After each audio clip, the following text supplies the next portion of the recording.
Hey everyone, welcome to the Geek Awakens, where the talk is geekier than thinking about selling a kidney to pay for all your upcoming cons. True story. I'm Mitch, and joining me tonight is Matt.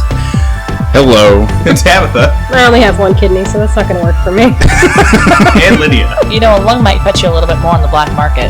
She's not wrong. Do I need both lungs, though? Not the entirety of it. Yeah. So what other organs could we... I can cut off, like, part of my liver. It grows You back. need that. But it grows back. Right. But you still need the Right. liver, 'cause it's important. No. I am living proof you can live with one kidney, so your kidney really You're right, yeah. If you like listening to podcasts while being on the black market, then be sure to subscribe to us pretty much wherever you get your podcasts, including Stitcher, Spotify, or CastBox. Really like what you hear? Then throw us some scratch on Patreon at patreon.com/The Geek Awakens podcast. Is throw me some scratch better or worse than step inside the squared circle? Oh, God. That's a fine line. Better-ish? Ish. If you want to answer that question, or if you have questions of your own, shoot us an email at thegeekawakenspodcast@gmail.com. Tonight on the show, we have new books from Oni Press and Lionforge. We meet a new type of Disney princess and talk about previews of Dark Crystal, Little Women, and A Million Little Pieces. Later on, we see what new mischief the zany people at MoviePass are up to. They're still around? That's right! So, we're going to start off today just touch real quick. Not Seth and I went to the Springfield Comic Expo last weekend. Had a really good time. Didn't stick around all day, but we hung out for a little bit, got a few interviews. Some of our interviews have already been posted on Facebook and our new YouTube page. We've still got a couple more in the can that need to... That's a thing, right? How old are you? Didn't we ask this question last week? Oh my God, I get the Doctor Who shirt, but like, what time are you from? There's so many questions.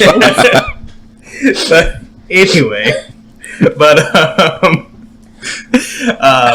we do have a couple more interviews left to be published. Better. So be on the lookout for those. Also, I'm looking to hopefully get a special episode of the podcast up with all the interviews in one handy-dandy spot for you to listen, for your listening pleasure. Speaking of cons, next week, Pickett, Megan, Not Seth, and I will be heading to Rosemont for the Wizard World Comic Con. Since we're heading up on Thursday, we won't have a traditional show, but we'll be checking in on Thursday and we'll have updates from the con all weekend long. That said, and this is going to start our first story of the night, even though the Geek Awakens will be at Wizard World, there is one person who won't be, and that is Jason Momoa. If you haven't been paying attention, he's basically been in Hawaii. He's been protesting. There's it's a $1.4 billion project. It's called 30-meter telescope that they're wanting to build on, and I apologize if I mispronounce this, but they're wanting to build it on Mauna Kea, which is like the tallest. It's a non-active volcano in Hawaii, but it's also it's said to be the height of Native Hawaiians' ancestral ties to creation. So this is a very sacred spot for Hawaiians, and they're like, we don't want this here because this is important to us. So yeah, he's got Momoa important things to do. Yeah. And I'm not saying that you should, but I feel like if I had said that, that bell would be ringing right now. I'm just stunned how long it took you from the time he said Momoa to get to there. Oh, I was just waiting for my opening. I know. Yeah.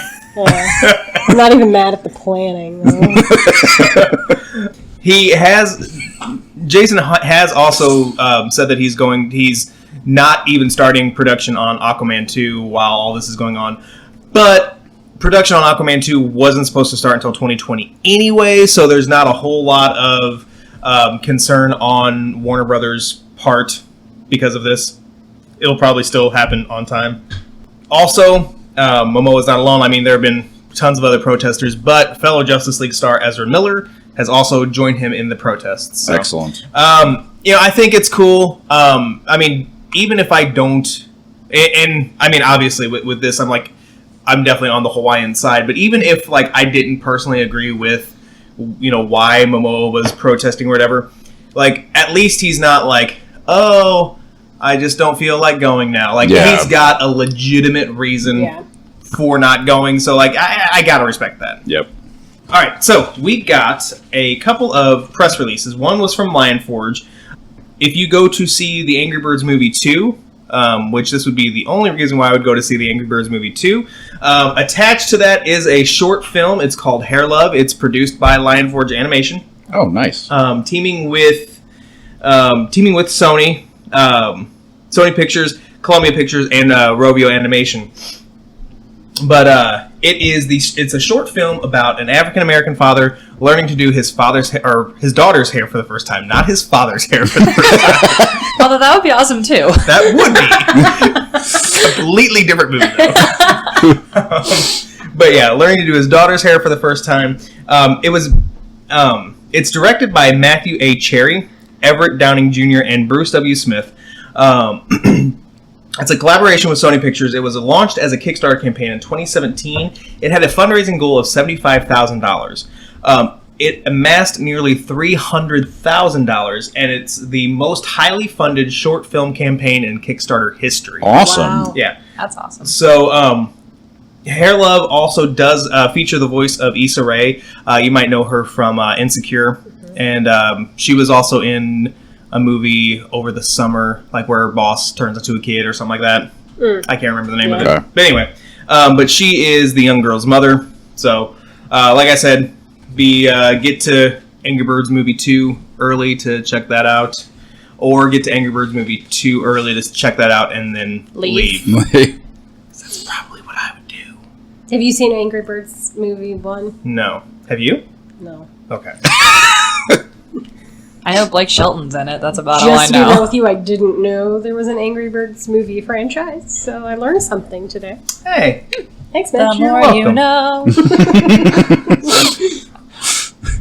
We did also get a press release from Vault. They've announced Black Stars Above. It's a comic book series that's part of Vault's autumnal horror imprint Nightfall.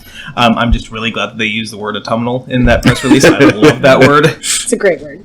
Which we had talked about Nightfall a few months back. But it's being billed as part The Revenant and part At the Mountains of Madness. It's a historical cosmic horror tale of survival from writer Lonnie Nadler, artist Jenna Cha, and colorist Brad Simpson, and letterer Hassan Atsmain Lahau.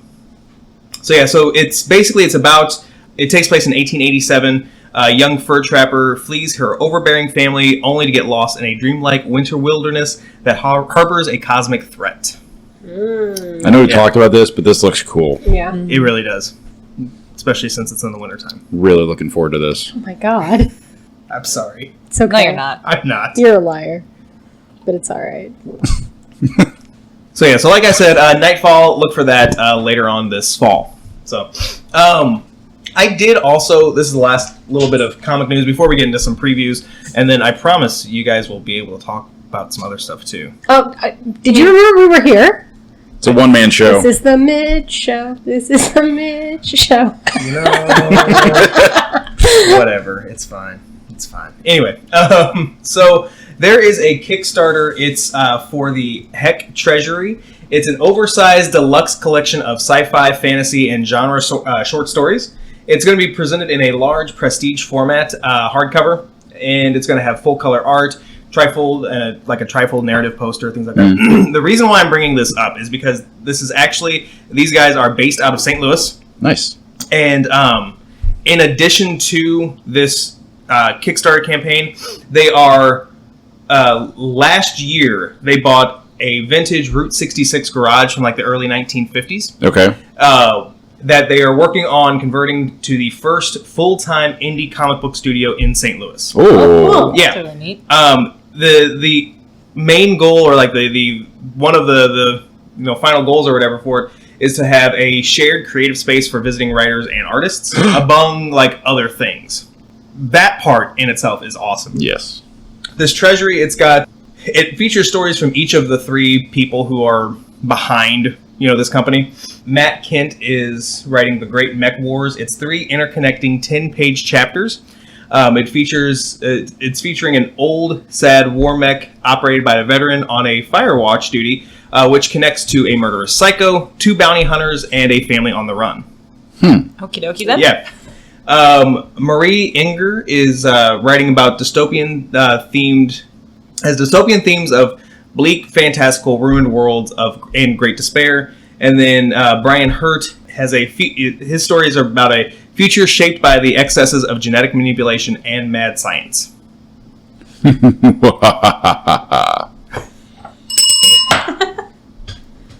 I like how that gets him shamed, but the pun earlier. Because that was the worst thing I've ever heard. This means we're going to have to try harder. Can we not? Yeah, you're right. So you don't have to worry about this maybe not getting backed.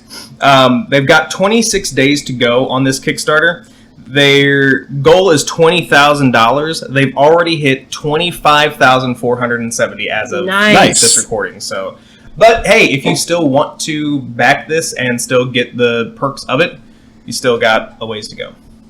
So, all right, guys. So we got a chance to read a few things. Now these don't come out until later this month, so without being too spoilery, the first one is from Oni Press. It's Super Fun Sexy Times. It's by Meredith McLaren. Full disclosure on this one, this is not for kids. No. No, your message about this being putting the graphic in graphic novel was definitely the case. Yeah. Yeah. It's an anthology series. It's got five different stories. Basically, it features superheroes and supervillains at their most vulnerable. I guess we'll put it that way. Yeah. I enjoyed this. I thought that it's cool because, we do get to see superheroes in their personal lives from time to time, but you rarely get to see this. You rarely do, and there are some stories that do feature these characters very vulnerable, which I thought that was cool. There was a scene with a cat that I laughed out loud over. I'm scared. You should be. Yeah. So, Matt and Tabitha, I know you guys both got a chance to read it as well, so what did you think? I was kind of prepared. I know a couple of friends who had also gotten review copies of this. So I was prepared for how graphic it was going to be. Sorry, guys. I guess I should have given you a heads up. You were just like, oh, hey. But, Surprise!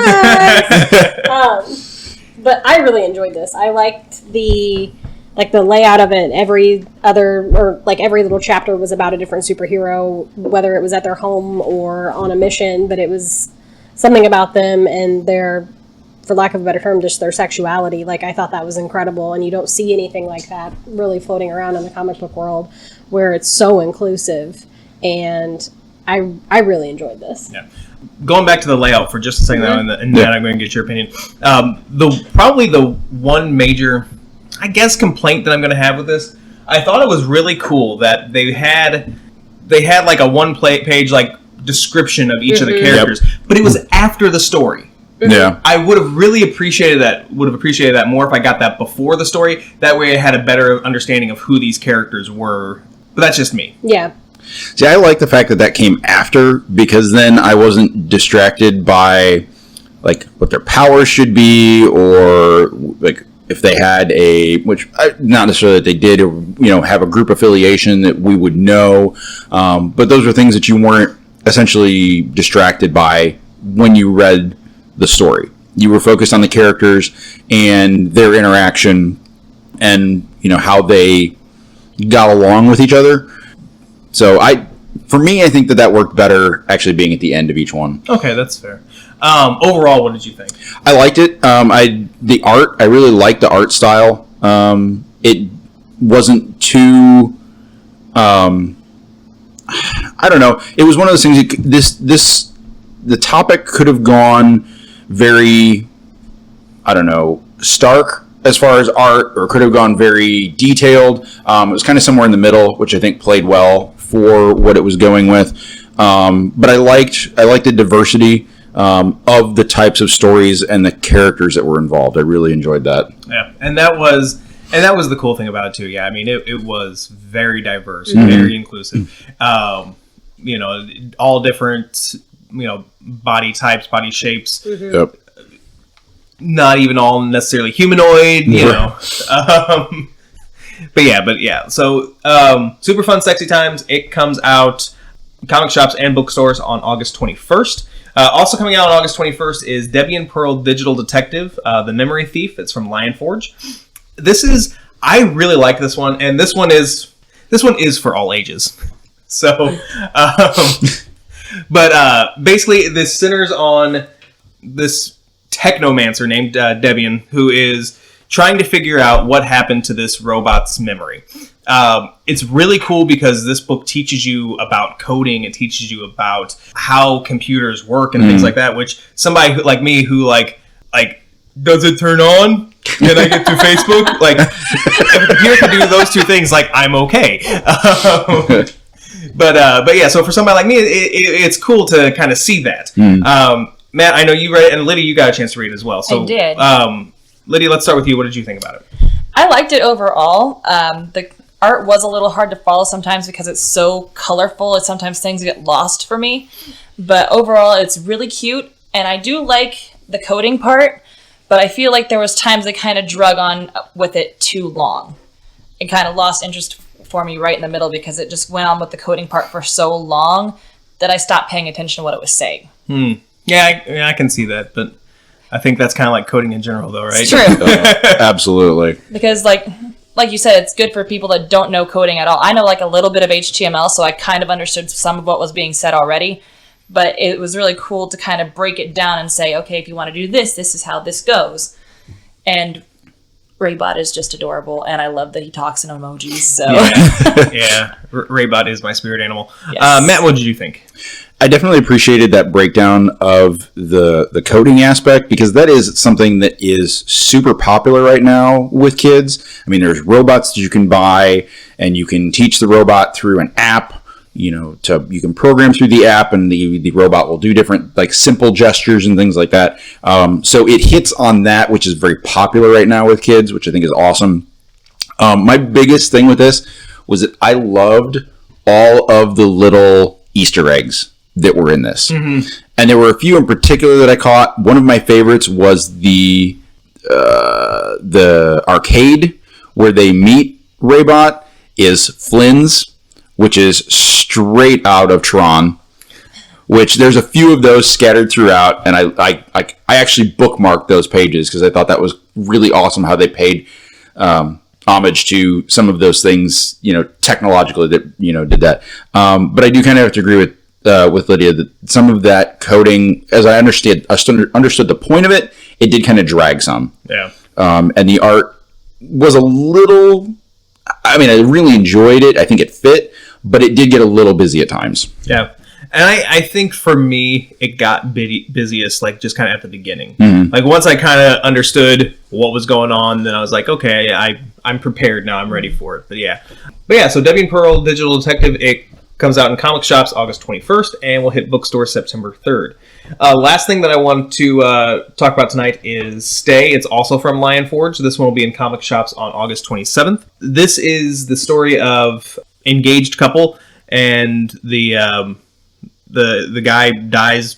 Like, they go on vacation, the guy dies fairly early on, and the woman decides to stay. I thought this was an interesting story. I thought it went in a direction that I didn't think that it was going to go in. And it's kind of one of those things, like, I'm not for sure if this was just the character's, like, grieving process or what have you. I still enjoyed it. It was a fairly quick read. A lot of scenery. But Matt, let's start with you on this one. What did you think about it? I enjoyed the art style. I thought it was nice, and it fit the vacation type of atmosphere that was going on. Focused on some of the more touristy types of things, in the scenery. But for me, I felt like I kind of missed, I guess, what this was maybe going for some, because and this just might be my personal take on it, but I don't understand having that kind of tragedy and then like staying to do the vacation. I mean, I get that you paid for it, you did this, and that maybe this person would want you to enjoy that.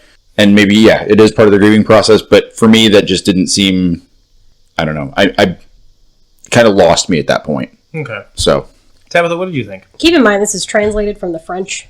This is a French graphic novel. This is not the way an American graphic novel of this kind would be written. There would be a grieving process. There would be more focus on the trauma. There would be more focus on the way she was feeling in a negative way. Yeah. We're Americans. It's what we do. But death and destruction. Right. It's very French.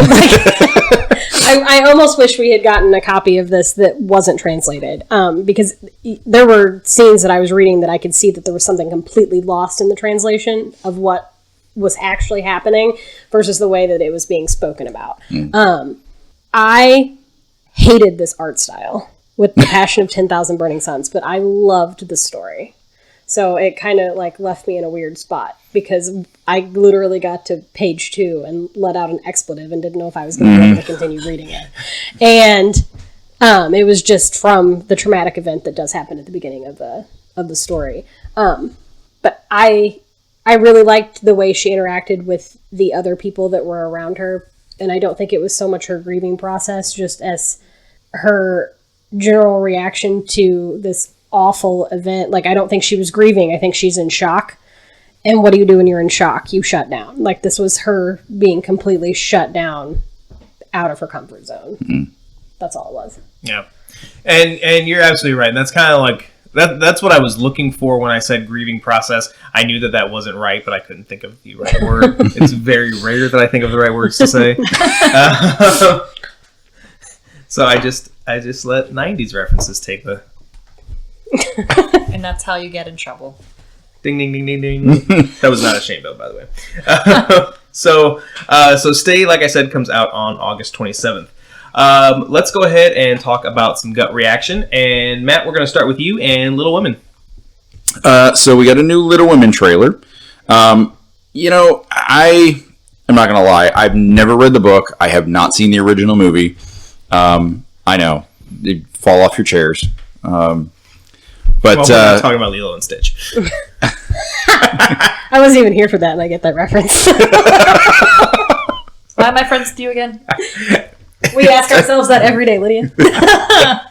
Not even every week, it's every day. Even if you don't see or hear from me. Why are we friends with Mitch? Just a random thought I have at breakfast every day. So as you were saying that.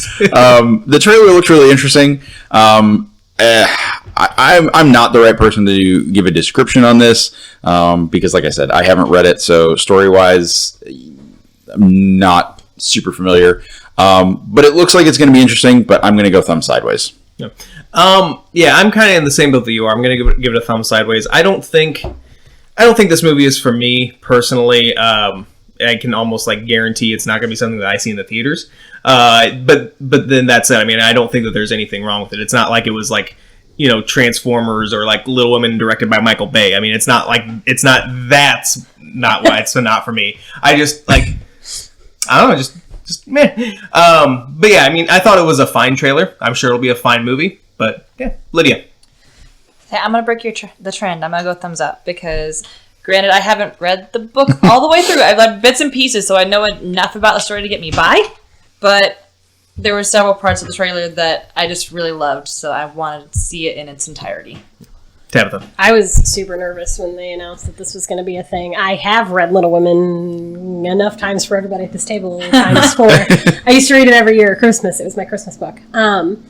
The original movie with Winona Ryder, it will forever hold number 1 in my heart, but I am very excited to see this movie in its entirety. The chemistry between the characters in this trailer was incredible, and it was not what I was predicting it to be. So for costuming alone, I'm going to go watch it in the theater. Oh, sorry. Thumbs up. Got distracted by the costuming. Story of my life. You and my mom would get along. Matt, let's stick with you and talk about Dark Crystal. So we've heard a lot about this, kind of just the fact that it's coming, that, kind of how they're working it with Netflix. But to finally get a full trailer for this was kind of, I don't know, maybe a surprise. It kind of looks like it picks up where the movie ends, and you get, style-wise, it looks absolutely phenomenal. Like it looks like it's going to be a fantastic mix of CGI and old school puppet mastery.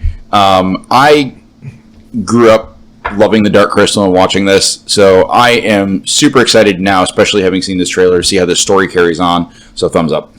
I never saw the original, and are you surprised? A little. I mean, even I've seen it. Exactly. But yeah, I never saw the original, but I don't know. Like, I feel like the puppetry and the CGI, like it was almost too clean for me. Okay. I kind of was expecting it to look more like the original, like what I have seen and what I am familiar with it. So that kind of took me out of it. So I mean, I guess it's not really fair to the trailer itself. I'm going to give it a thumb sideways just because it's like I wasn't as invested because I was like, I don't know how I feel about this. But yeah. See, I disagree because I think that the puppet aspect of it, all the puppets look exactly like the original movie, just in high definition camera. Fair. Everything else about this trailer was so beautiful. And I cannot wait to see this. So I'm glad that it's only like 2 weeks away. Right. So thumbs up for me. Tabitha. I'm going thumb sideways. Dark Crystal was never one of my favorite movies. It's something I could watch, but when I was very, very small, first time I saw it, I don't like puppets, as we all know, scared the crap out of me. So in this one, since they look a little less like puppets, I'm a little bit more excited. So thumb sideways. Last trailer that we're going to discuss is A Million Little Pieces. Yes, it is based off of the... and I loved how the trailer kept calling it the controversial New York Times bestseller because, yeah, controversial is a understatement here. I was willing to give this a thumbs down just because, I remember when the whole James Frey, hey, I kind of made this up, came out. But then, watching the trailer, I was kind of thinking, well, I mean, for a movie that's based on a work of fiction, the trailer doesn't look that bad. Again, I'm not sure that I'm going to see it, but I was like, you know what? I could see this being an inspirational, tearjerker or whatever. So I'll give it a thumb sideways. Lydia. I know absolutely nothing about this. The original the thing it's based off of, or this, I didn't watch the trailer, nothing, so I'm just going to go thumb sideways and call it a day. Tabitha. I refuse to watch this on principle. I have no thumb. Is that a first? Refraining. I'm refraining. Huh. I refuse. Abstaining. You're voting present. Correct. I'm pleading the fifth. Matt. I'm going to go thumb sideways on this just for the fact that the shenanigans that this was about when it first came out and in Oprah's book club. Oh, God, don't talk about it. I don't know. It's a work of fiction. It's a movie. We'll go thumb sideways. Also, granted, yeah, this movie first premiered at the Toronto Film Festival in 2018, so I mean, it's still a year ago. But still, nearly 20 years after the book was released, why did you wait that long if you're going just to be oh, hey... He was ankle deep in lawsuits. Yeah, fair. And by ankle, I mean, hip. Yeah, ankle deep. He was wading through lawsuits for the last 20 years. Did a million little lawsuits. I'd read that book. That's the sequel. Yes. Yeah, I'd read that. I'd read that one. As long as it was not written by James Frey. Lydia, let's talk about a new Disney princess. Yes, so for those that don't go with the whole pretty princess dressy aesthetic thing, we are finally getting a princess to kind of go with that. We are getting a goth-inspired Disney princess, kind of princess, not really a princess, called Shelley Marie, who is being described as kind of a mixture between Wednesday Addams and Lydia Dietz from Beetlejuice.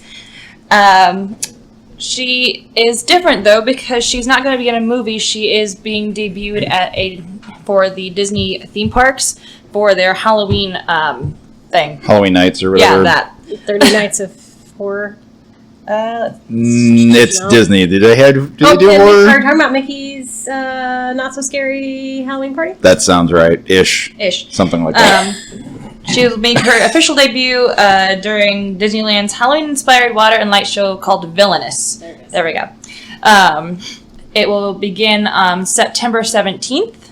So, if you live in California, go you, because I can't afford to go out there. But I love the idea of this because not everybody is frills and princessy and stuff like that. So the fact that we have somebody that we can kind of look towards is great to me. So, thumbs up. Tabitha. Yeah, thumbs up. When I saw this article, I immediately shared it with Lydia like 2 weeks ago. I was I like, know. look at this, read it! For all the things that Disney has done making their princesses more diverse, this is one thing they haven't done, is made them less... Girly? Yeah, like, less, like... Socially hair and acceptable? makeup and, you know, all that stuff, like... And not so... I don't know, like the traditional They don't classic fit into a princess. mold. Yeah, like they might be new and different, but at the base of it, they're all still the same. This is actually new, so good job, Disney. Matt. Yeah, definitely thumbs up for expanding the horizons, not just of their own, but for everybody to see this.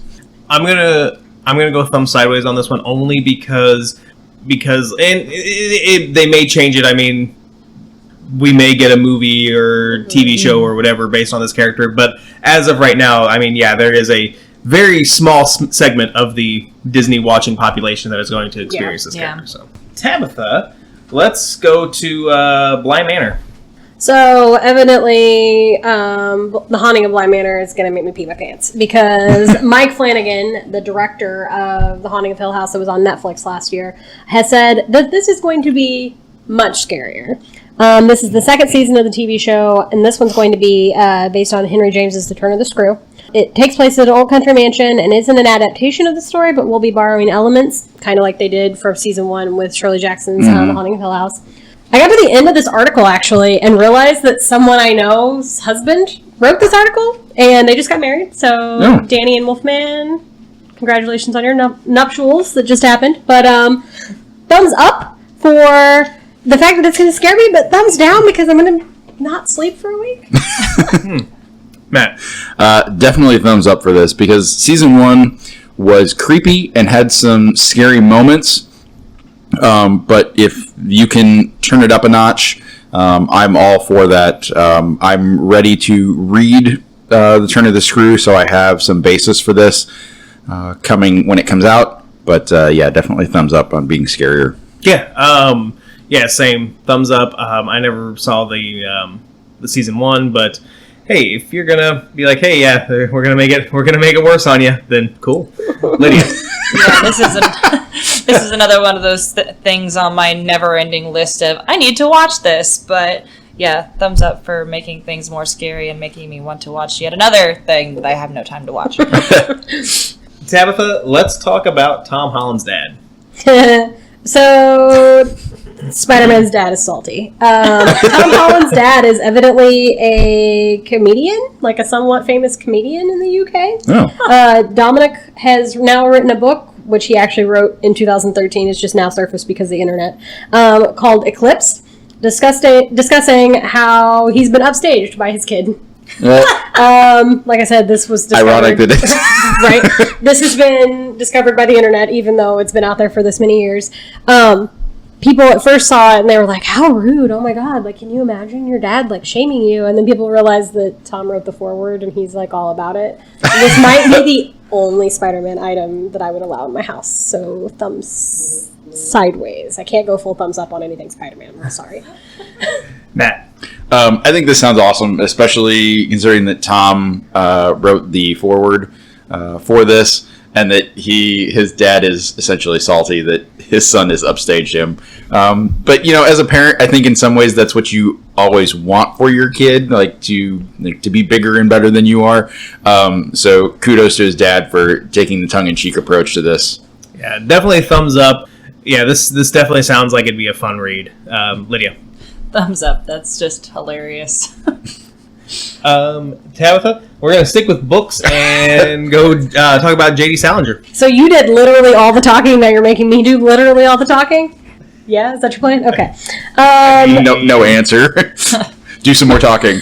J.D. Salinger's books are finally being released on ebook. The Salinger estate has refused for years to allow any of his works in his very short collection to be digitized because, like most hipsters, and if you would disagree with me that J.D. Salinger wasn't the original hipster, I will fight you. He doesn't like anything. So he didn't like the internet. He didn't like the whole idea of like ebooks and digitized media, whatever. A woman with a right-hand disability that doesn't allow her to hold physical copies of the books actually changed Matt Salinger, which is J.D. Salinger's son's, mind. Okay. He's realized that even though his father hated the idea of ebooks and most technology, that above all, he would want his books to be accessible to as many readers as possible. We also know that we are getting additional unpublished works over the next 10 years, so this is maybe just me being cranky and channeling my inner Holden Caulfield, but I think it's a play for cash because the Salinger estate has famously now ran out of money. It's been like a thing for years, and now they're like, oh, here's these unpublished works, here's these ebooks, have a nice day. I don't think they're doing it for the right reasons, so thumbs sideways for the accessibility of the books, thumbs down for what I'm assuming is the reason. Matt. Yeah, I think anytime you make something like those works, no matter how you feel about Catcher in the Rye, can't stand it. The accessibility is a thumbs up. If Tabitha's suppositions are correct for reasons why they're doing this, thumbs down. Yeah. Granted, I don't really do much with ebooks anyway, so like I wasn't even aware that his books weren't. He's not the only one like this, but I mean, I'm not surprised, but still, like I was not aware. So for me, being the blind optimist that I am, if he's wanting to, if the estate is wanting to make it more accessible, sure, thumbs up. Lydia. I'm just going to echo what you guys said. Thumbs up if it's for accessibility, but thumbs down if it's just a grab for cash, because, come on, guys, there's better reasons. right. So last week, a bunch of people were making a fuss about Equiox, SoulCycle, things like that, because of their contributions to the President Trump campaign. And then Armie Hammer came out and he tweeted out, he said, hey, while everyone seems to be on this whole Equiox thing, it might be a good time to mention that one of Trump's largest financial contributors is the chairman of Marvel Entertainment. Just saying. Isaac Perlmutter is the chairman of Marvel Entertainment. He's donated in 2019 alone $600,000 to Trump's campaign. But yeah, also ProPublica also reported that Perlmutter and two other Mar-a-Lago members were acting as, quote, shadow rulers of the Department of Veterans Affairs. So, first off, thumbs down to anybody being a shadow ruler of any kind of government agency and not being, confirmed or whatever by the Senate like you should be, but, whatever. But I don't necessarily, it's silly to boycott a company because of, even though this is the highest person at that company, because of one person's opinion of whatever. So thumbs down kind of all around. Thumbs down for a potential boycott. Thumbs down for, hey, let me give you $600,000. Lydia. Yeah, I agree. Just thumbs down all around. Tabitha. So, although Shadow Ruler just does kind of sound like some mystical being that shouldn't even be in that sentence. Yeah, it does sound very World of Warcraft or something. Yeah, World of Warcraft, or just in general, bad guy, whatever. Yeah. Anyway, Tabitha.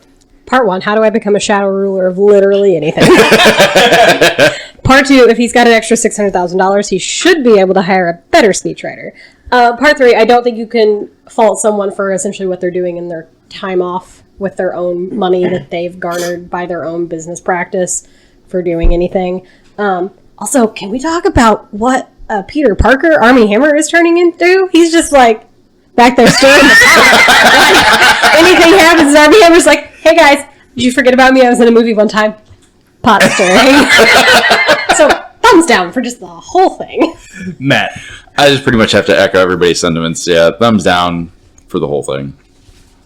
So speaking of Marvel, we've gotten some information about some of the MCU TV shows that are going to show up on Disney Plus. But Marvel Television, which, like Agents of S.H.I.E.L.D., Runaways, Cloak and Dagger, all, like that version of Marvel, they will also be represented on Disney Plus. So the head of Marvel Television, Jeff Loeb, said that Marvel Television is going to be doing shows on Disney Plus. We just haven't announced what we're going to do there. And then somebody, asked, well, when are you going to? When will we hear about it? And then Loeb was just like, when we're ready. Sounds like Marvel. Yeah. So I'm giving this a thumb sideways. Thumbs up to the idea of, well, no, still thumb sideways because, man, that's just going to be so much to watch. But, but yeah, thumb sideways just on the idea of more content, but also like way to be vague and, whatever. Lydia. Yeah, also thumb sideways because, good that it's going to be on there, but could you be more enigmatic about it? Come on. That's rude. Tabitha. Yeah, thumb sideways. They don't seem very excited, either that or they're just very ill-informed about what's happening in their own department, which also sounds like Marvel. That's true. So... And Matt. I mean, they already have announced some shows that are coming to Disney Plus. So we've got Loki, we've got Falcon and the Winter Soldier. But that's different. Mm-hmm. Because the MCU and Marvel Television are essentially brothers in name only. I gotcha. Bino. Yeah, thumb sideways. Did you just make that up? He did. I just made it up. Lord. Tabitha, let's go to Star Wars. You're going to need to be more specific because I got two of those. Oh, fair enough. John Williams. Oh, okay, there we go. We now know that the score for The Rise of Skywalker is 135 minutes long. It's so long. 135 minutes of John Williams. So is that the runtime of the movie then, too?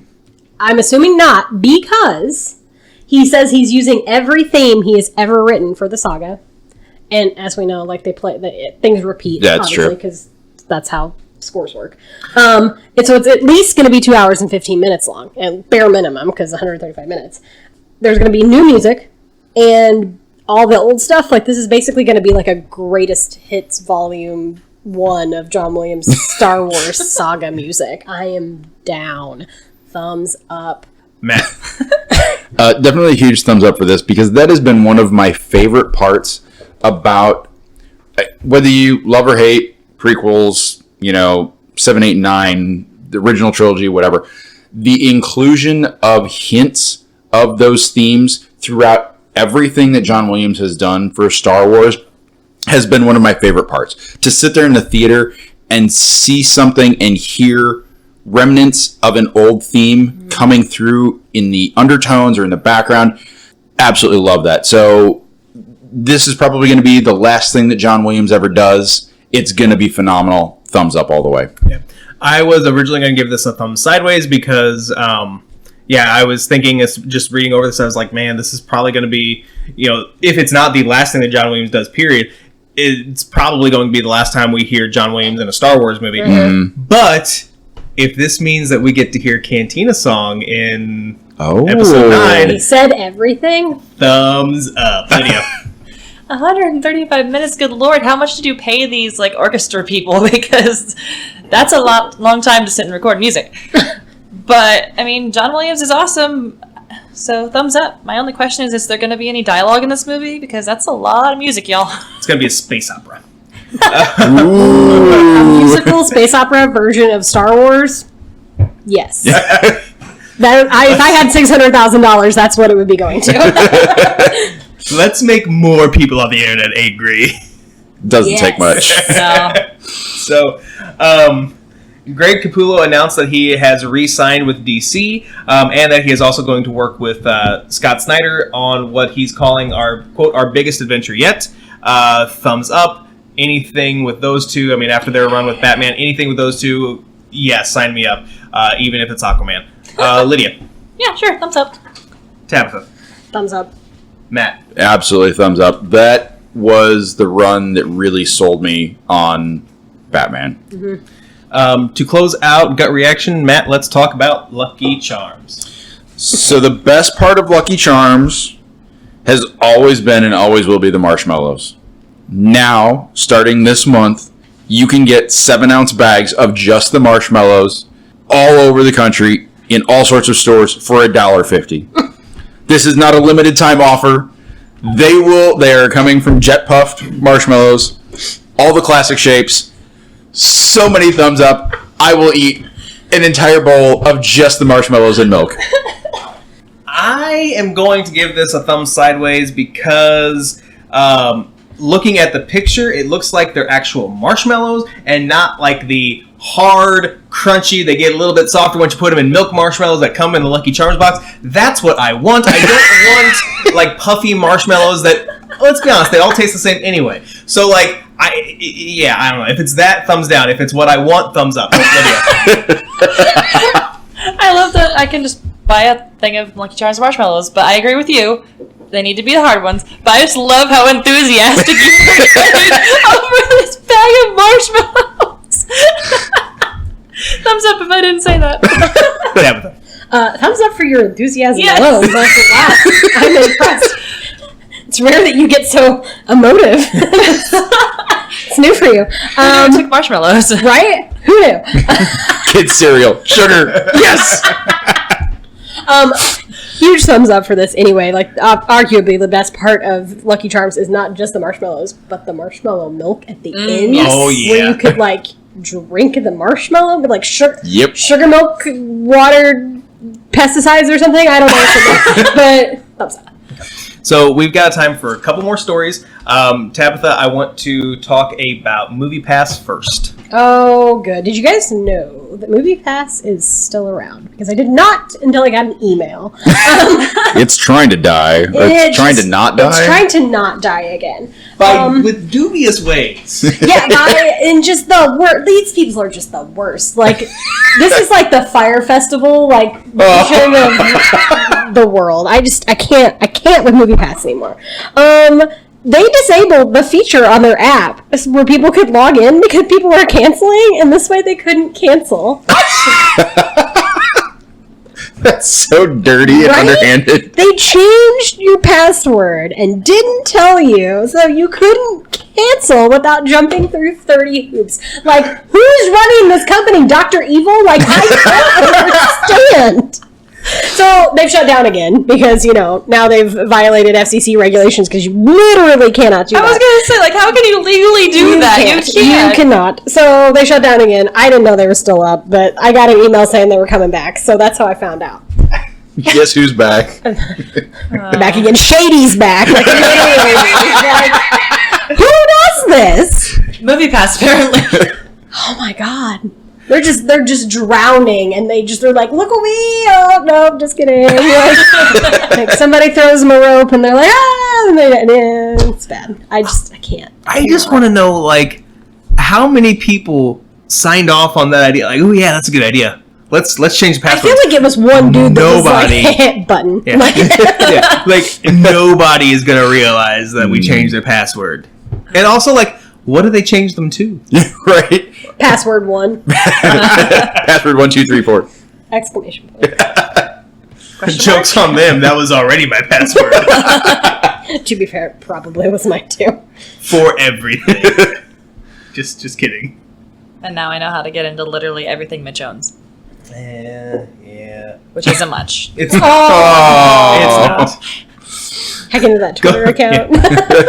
Go ahead, steal my identity. You're gonna want to give it right. Oh, I'm so sorry. Do you want a hug? You hear this random knock on the door. You're gonna want this back. I tried to steal some money from you, but like, you didn't have enough. So I'm gonna give you what I stole, and like, here's $20. Have some KFC on me. Gross. With your phone case. Oh. So, let's see. All right. Do we want to talk about, and if we have time for both, we'll do both. But do we want to talk about a Darth Vader hot air balloon, or do we want to talk about Prince Robot giving away TVs. I mean, we have to talk about Prince Robot giving away TVs. We definitely do. Okay. Yeah. So let's start with that one. So this is in a Virginia neighborhood where this guy was caught on like one of those like doorbell like camera things, putting a TV just on a front porch. On the surface, cool, until you look at the TV and realize it's like an old box TV. And then when you realize that the person who was doing it, there's a reason why I said Prince Robot, because the dude was wearing a TV on his, I'm assuming it's a he, wearing a TV on his head. But yeah, so it's not the first time. These outdated boxes were found at more than 50 homes. Whoa! Yeah. This is also not the first time this has happened. This happened last August in a different neighborhood. This guy's been busy. Yeah. So buying up all these TVs. That's a lot. Goodwill and then being like, I gotta. This guy needs a hobby. Like he has a better hobby.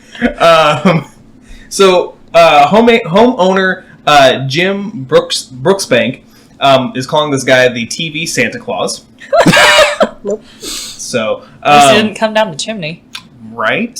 I don't think the TV would fit. Yeah. Which one? Like the TV that he's carrying or the TV on his head? Either. Could you imagine him like, what's that sound? And you look and there's just some guy like dangling in your chimney by his head that's stuck in a TV. I'm just glad that once he decided to put a TV on his head, that he decided to do this and not like recreate scenes from Saga, because That'd be disturbing. that could be disturbing. That could be. real quick. He could be arrested for public indecency. Oh, yeah, that's true. Yeah. I just like the fact that when you posted this was right about the time I saw this story and immediately thought Prince Robot also. Yeah. It's like, how do you not? Exactly. I mean, the only thing that would have made it better if he was in like a jacket with tails. Right.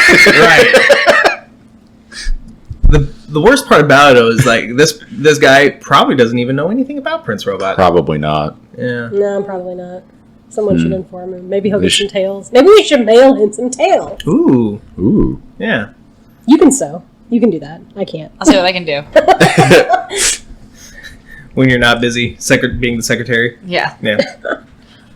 You're a new seamstress as well. Okay, great, cool. I'm gonna need a pay raise, guys. Just say no. Okay, I'll double your salary because you get paid nothing, but we'll also take away 3 shames. That sounds Does she fair? even have 3 shames? I think I've got like 7 actually. 7? Maybe not that many. Oh no, I lied. I do only have 3. Oh, okay. We'll I take probably away 1 deserve shame. like Yeah. 7, but We'll take 1 shame from you. Yeah. But yeah, like seriously, like how do you come up with this idea? No. No idea. you got really, really bored or really, really drunk or both. Or both? Most likely both. Yeah. Let's end tonight talking about Darth Vader. Well, England has had the Bristol Balloon Fiesta for the last 40 years, and this year Darth Vader paid a visit.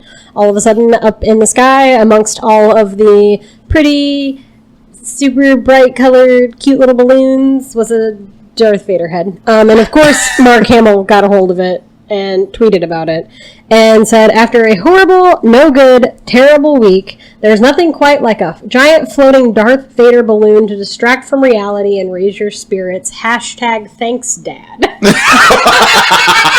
So, yet another reason to love Mark Hamill.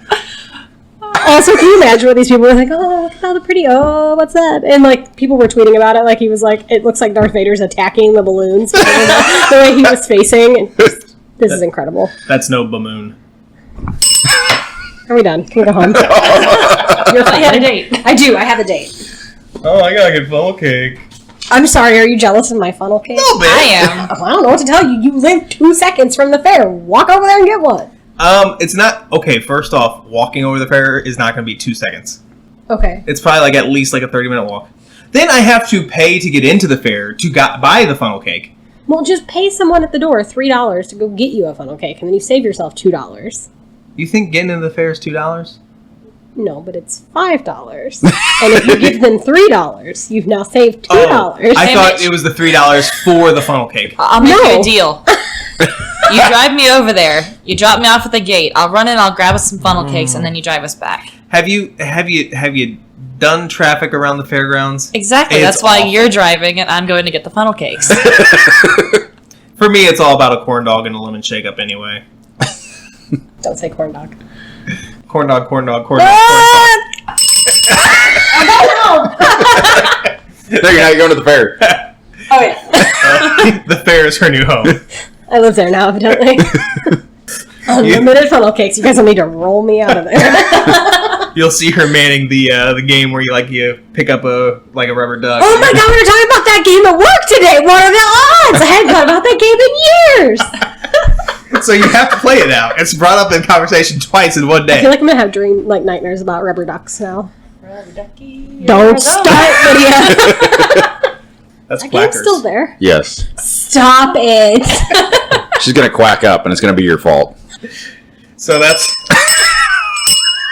What did I get one for? You've all been blessed by the shame bell. I feel blessed. Yeah, get used to it. Hey, I'm still below 5. We're good. Yeah. So You're like, no. For the last 2 weeks. Do you really want to know what you're at? Sure, why not? 37. I gotta get those numbers up. Yeah, I figured you'd be like at least over halfway to 100 by now. Yeah. So, alright, well that's all the time we have for this episode of Geek Awakens. We'll kind of be back next week, but in our real form in 2 weeks. But in the meantime, check us out on Facebook, Instagram. You're using the wrong website mention. We're not on that social network. I mean, can we be if it gets us more Patreon subscribers?